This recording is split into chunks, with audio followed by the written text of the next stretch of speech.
C'était censé être un enterrement, un moment solennel, silencieux, respectueux. Mais à la place, c'est devenu un scandale national. Un flic blanc, une arme dégainée et un général noir visé en pleine cérémonie. Oui, en plein enterrement militaire, devant des familles, des anciens combattants, des enfants en uniforme. Tout se passait normalement à la périphérie de Montpellier-sur-Loire, un petit cimetière tranquille. Le cercueil venait d'être posé, les drapeaux tricolores flottaient doucement dans le vent, les trompettes commençaient à jouer. Et là, un homme noir, en uniforme militaire impeccable, médaille d'honneur sur la poitrine, se tenait droit près du cercueil. Le général-major Elikou Adio, tout juste rentré d'une mission secrète au Sahel, venu saluer une dernière fois un frère d'armes tombé.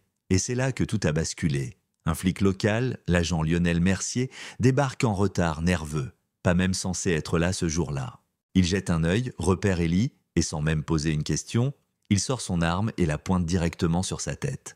Pas de sommation, pas d'identification, juste cette violence sèche et insensée. Et tu sais ce qui s'est passé? Personne n'a compris sur le coup. Le silence est tombé comme une chape de plomb.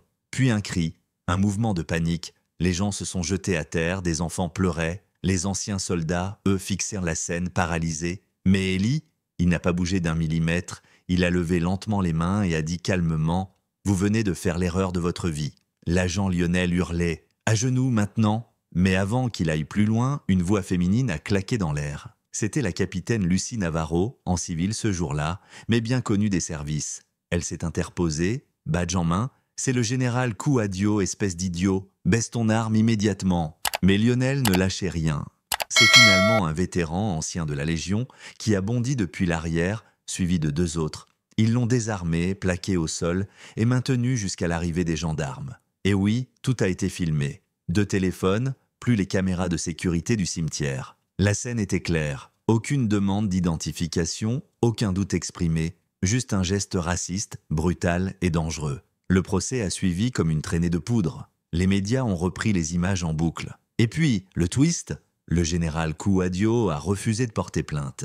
Il a simplement dit devant les caméras « Ce n'est pas pour moi que je parle, c'est pour ceux qui n'auraient pas survécu à ce genre de méprise ». Mais le parquet, lui, ne plaisantait pas. Une enquête a révélé que Lionel Mercier avait déjà fait l'objet de 5 signalements pour comportement discriminatoire, tous classés sans suite jusqu'à ce jour. Le verdict, coupable de mise en danger de la vie d'autrui, abus de pouvoir aggravé et discrimination raciale. Peine maximale, prison à perpétuité sans possibilité de libération conditionnelle. La salle d'audience était figée, puis un vieil homme en uniforme a murmuré « Enfin ». Depuis, le général Kouadio a quitté l'armée.